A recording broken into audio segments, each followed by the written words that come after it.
Ante nuestro amado Jesús ofrezcamos el fruto de nuestra meditación. Lectio Divina, domingo 15 de enero del año 2023.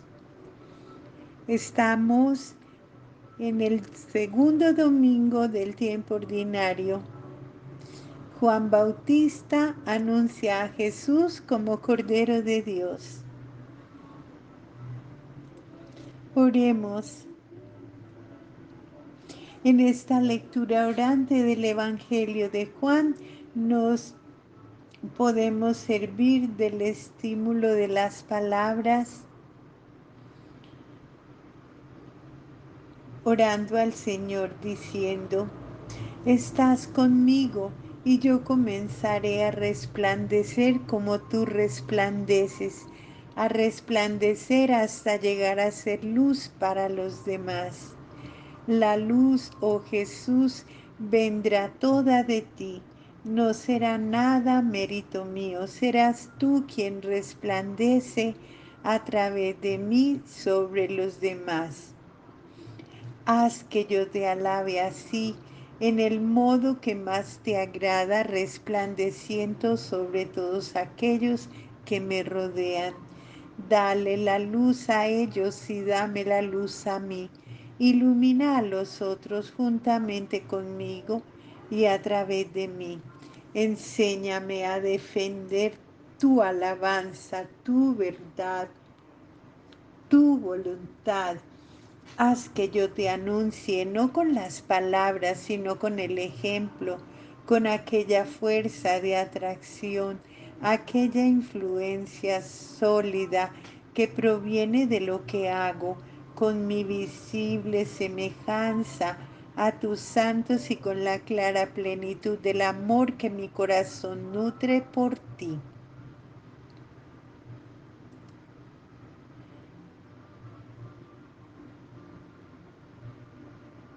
El texto del Evangelio de hoy es de San Juan. En aquel tiempo, al día siguiente, ve Jesús venir hacia él y dice, ve a Jesús Juan, ¿no? A Jesús venir hacia él y dice, he ahí el Cordero de Dios que quita el pecado del mundo.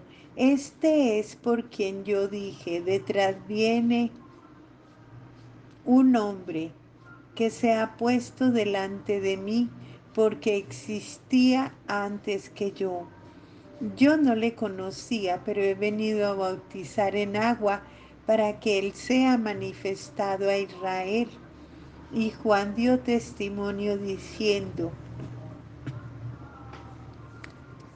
he visto al Espíritu que bajaba como una paloma del cielo y se quedaba sobre él.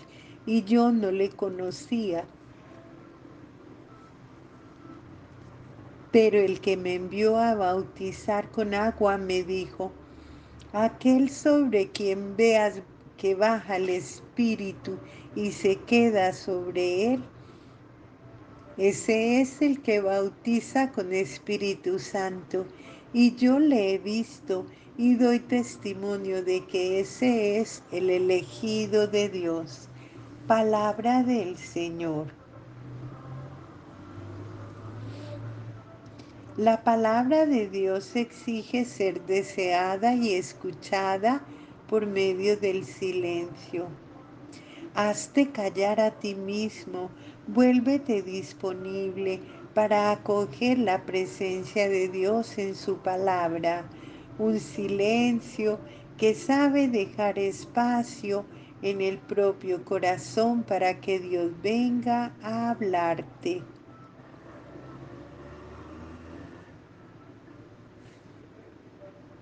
El pasaje litúrgico del Evangelio nos presenta a dos animales de alto valor espiritual en la Biblia, el cordero y la paloma. El primero alude a textos significativos en la Biblia, la cena pascual del Éxodo, la gloria del Cordero Cristo en el Apocalipsis. El símbolo del Cordero.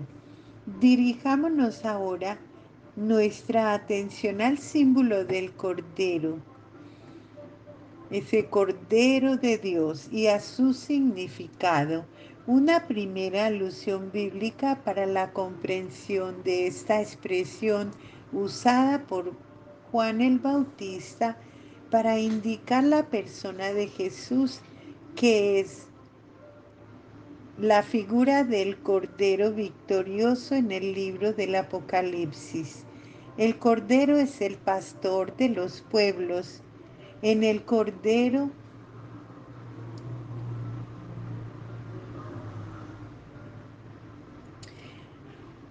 destruye los poderes malvados de la tierra.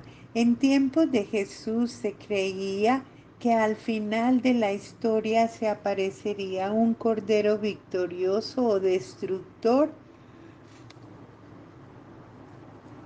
de las potencias del pecado, de las injusticias, del mal. Tal idea es un síntoma también de la predicación escatológica de Juan el Bautista, que avisaba que la ira era inminente, que el hacha ya estaba puesta a la raíz del árbol y que Dios está a punto de abatir y echar en el fuego todo árbol que no dase buenos frutos. Otra expresión muy fuerte con la que el Bautista presenta a Jesús se encuentra en Juan 1:29. Él tiene en la mano el bieldo para limpiar su era y para recoger el grano en el granero, pero a la paja la quemará con fuego inextinguible. No es equivocado pensar que Juan el Bautista pudiese describir a Jesús como el Cordero de Dios que destruye el pecado del mundo. De hecho, en Primera de Juan 3:5 se dice, Él apareció para quitar los pecados. El Hijo del Hombre apareció para destruir las obras del diablo. Es posible que Juan Bautista saludase a Jesús como el Cordero victorioso que debería, por mandato de Dios, destruir el mal del mundo. Una segunda alusión bíblica es el Cordero como siervo sufriente. Esta figura del siervo de Dios sufriente es el sujeto de 4 cantos en Isaías 42:1, 52:13, 53:12. Nos preguntamos si el uso de Cordero de Dios en Juan 1:29 se coloree del uso de Cordero para aludir al siervo sufriente de Yahvé en Isaías 53. En verdad, Juan consideraba a Jesús el Cordero de Dios siguiendo la interpretación de siervo sufriente. Ciertamente no hay pruebas reales de que el Bautista haya hecho una tal interpretación, pero tampoco hay pruebas para excluirlo. De hecho, Isaías se dice que el Cordero no abrió la boca, era como un cordero llevado al matadero y como una oveja ante sus trasquiladores. Esta descripción se aplica a Jesús y también la semejanza entre el siervo sufriente y Jesús se aplicaba por los cristianos. Además, en la descripción que Juan el Bautista hace de Jesús, hay dos aspectos que evocan la figura del siervo. Juan el Bautista afirma haber visto al Espíritu descender sobre Jesús y posarse sobre él. Él identifica a Jesús como el elegido de Dios.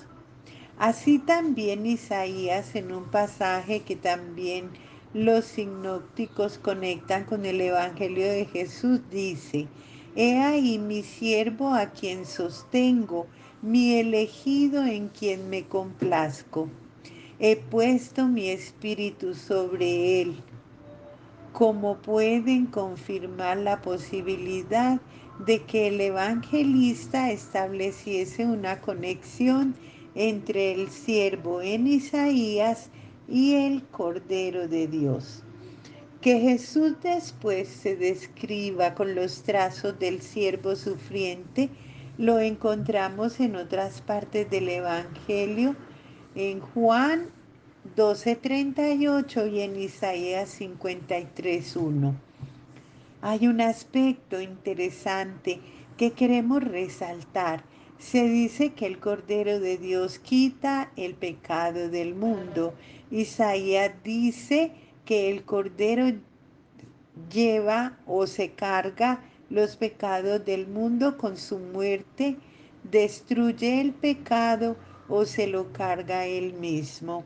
Por tanto, según esta segunda acepción, el Cordero como siervo sufriente, Cristo es aquel que se ofrece libremente a sí mismo para eliminar del mundo el pecado y llevar a Dios a todos sus hermanos en la carne. Una confirmación moderna de esta interpretación de Jesús como Cordero de Dios la encontramos en un documento de algunos obispos italianos, eh, donde el Apocalipsis de Juan, lanzándose hasta las últimas profundidades del misterio del enviado del Padre, llega a reconocer en él al Cordero inmolado, aquel con cuyas llagas hemos sido curados. Es una tercera alusión bíblica al Cordero como Cordero Pascual. El simbolismo de la Pascua está muy difundido en el Evangelio de Juan, especialmente en relación con la muerte de Jesús. Para las comunidades cristianas a las que Juan se dirige con su Evangelio, el Cordero quita el pecado del mundo con su muerte. De hecho, Juan dice que Jesús fue condenado a muerte al mediodía de la vigilia de la Pascua, o sea, en el momento en el que los sacerdotes comenzaban a sacrificar los corderos pascuales en el templo para la fiesta de la Pascua. Otro nexo del simbolismo pascual con la muerte de Jesús es que mientras estaba en la cruz, una esponja empapada en vinagre, levantada hacia él con una caña, era la caña o el hisopo la que se mojaba en la sangre del Cordero Pascual para rociar las jambas de las puertas de los israelitas. Además, Juan dice que el cumplimiento de las escrituras, que ningún hueso de Jesús fue quebrado, eso constituye otra obra de Juan en el Apocalipsis. Se habla del Cordero inmolado. El Cordero es aquel del cual brota la fuente de agua viva, y también este aspecto es una alusión a Moisés, que hizo brotar agua de la roca. En fin, en Apocalipsis se hace mención a la sangre redentora del Cordero, otro motivo pascual que se referirá a la salvación de las casas de los israelitas de la muerte. Existe un paralelismo entre la sangre del Cordero rociada sobre las jambas de las puertas como signo de liberación y la sangre del cordero ofrecido en sacrificio de liberación. Los cristianos muy pronto empezaron a comparar a Jesús con el Cordero Pascual y al hacer esto no dudaron en usar el lenguaje sacrificial. Cristo, nuestra Pascua, ha sido inmolado, poniendo el oficio de Jesús el de quitar el pecado del mundo. Ahora veamos el símbolo de la paloma. Este también contiene varios aspectos. Ante todo, la expresión como paloma era un dicho común para expresar el lazo afectivo con el nido. En nuestro contexto evidencia que el espíritu encuentra su nido, su hábitat natural y de amor en Jesús. Todavía podemos decir más. La paloma simboliza el amor del Padre que se establece en Jesús como en una habitación permanente. La expresión, pues, como paloma está en conexión con el verbo descender para expresar que no se trata del aspecto físico de una paloma, sino el modo de descendimiento del espíritu, como el vuelo de una paloma en el sentido que no impone miedo, más bien da confianza.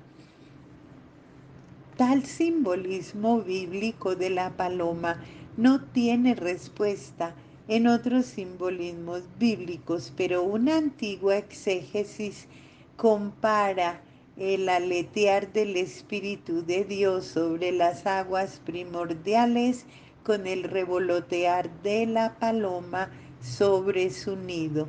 No hay que excluir que Juan, al usar este símbolo, haya querido decir que la bajada del Espíritu Santo en forma de paloma sería una clara referencia al comienzo de la creación, la encarnación del proyecto de Dios en Jesús, que es el culmen y la meta de la actividad creadora de Dios. El amor que Dios tiene por Jesús, correspondiente como al movimiento de la paloma al volver al nido, lo empuja a comunicar la plenitud de su propio ser divino, el espíritu que es amor y lealtad. A la paloma también la vemos en el diluvio, cuando Noé la envía para saber si ha cesado ya las aguas sobre la tierra. Veamos el mensaje. Nuestra salvación es Cristo. El Bautista ha tenido como un deber el de indicar en Jesús el Cordero de Dios que quita el pecado del mundo. El anuncio del Evangelio, la palabra de Cristo Jesús, permanecen esenciales e indispensables hoy como lo fueron ayer. El hombre no cesa nunca de tener necesidad de liberación y de salvación. Anunciar el Evangelio no significa comunidad las verdades teóricas y ni siquiera un conjunto de normas morales. Significa, por el contrario, llevar a los hombres a vivir la experiencia de Jesucristo, venido al mundo según el testimonio de Juan, para salvar al hombre del pecado, del mal, de la muerte. Por tanto, no se puede transmitir el Evangelio prescindiendo de las necesidades y las esperanzas del hombre de hoy. Hablar de la fe en Jesús, Cordero de Dios, que quita el pecado del mundo, significa hablar al hombre de nuestro tiempo preguntándose primero, ¿qué busca él en lo profundo de su corazón? Si queremos adoptar un criterio oportuno, debemos cultivar dos atenciones entre sus complementarios. De entrambos es testigo Jesucristo. La primera consiste en el esfuerzo de ponernos a la escucha de la Sagrada Escritura, de la cultura de nuestro mundo, para discernir las semillas del verbo de tiempo presente en ella, incluso más allá de los confines visibles de la Iglesia. Escuchar las esperanzas más íntimas de nuestros contemporáneos, tomar en serio sus deseos e investigaciones, tratar de entender qué es lo que hace arder sus corazones y qué es lo que suscita en ellos miedo y desconfianza. Además, la atención de aquello que brota como necesidades y esperanzas en el corazón de los hombres no significa renuncia a la diferencia cristiana, a la trascendencia del Evangelio. El mensaje cristiano, aún proponiendo un camino de plena humanización, no se limita a proponer un mero humanismo. Jesucristo ha venido a hacernos partícipe de la vida divina, de la que ha sido felizmente llamada la humanidad de Dios. El Espíritu no solo viene a posarse sobre Jesús, sino que Él lo posee de modo permanente, de forma que puede dispensar a otros en el Evangelio. Finalmente, el Cordero que perdona los pecados y la paloma de la Iglesia se encuentran en Cristo. Traemos a colación una expresión de San Bernardo en la que une así los dos símbolos. Dice: el Cordero es entre los animales lo que la paloma entre las aves. Inocencia, dulzura, sencillez. Miremos algunas líneas operativas. Renovar la disponibilidad de colaborar con la misión de Cristo en comunión con la Iglesia, ayudando al hombre a ser liberado del mal, del pecado y por lo tanto de la muerte eterna. Unirse en el camino de todo hombre y de toda mujer para que vivan en la esperanza en Jesús, que libera y que salva. Testimoniar el propio gozo de experimentar la eficacia de la palabra de Jesús en nuestra propia vida. Vivir en la comunicación de la fe, dando testimonio de Jesús, Salvador de todo hombre. Salmo 39. El salmo expresa la situación de un hombre que, libre de una situación opresora, no encuentra una forma más auténtica de respuesta a Dios que la disponibilidad existencial y total a su palabra. Yo esperaba impaciente a Yahvé, hacia mí se inclinó y escuchó mi clamor, puso en mi boca un cántico nuevo, una alabanza a nuestro Dios. No has querido sacrificio ni oblación, pero me has abierto el oído. No pedías holocaustos ni víctimas, y yo dije entonces: aquí estoy, Señor. Está escrito en el rollo del libro que debo hacer tu voluntad, y eso deseo, Dios mío. Tengo tu ley en mi interior. He proclamado tu justicia ante la gran asamblea. No he contenido mis labios, Señor, y tú lo sabes. Oremos. Oh Padre, que en el día del Señor reúnes a tu pueblo para celebrar a aquel que es el primero y el último, el viviente que ha destruido la muerte. Danos la fuerza de tu espíritu para que, rotos los vínculos del mal, prestemos el libre servicio de nuestra obediencia y de nuestro amor para reinar con Cristo en la gloria. Él es Dios y vive y reina contigo en la unidad del Espíritu Santo por todos los siglos de los siglos. Amén.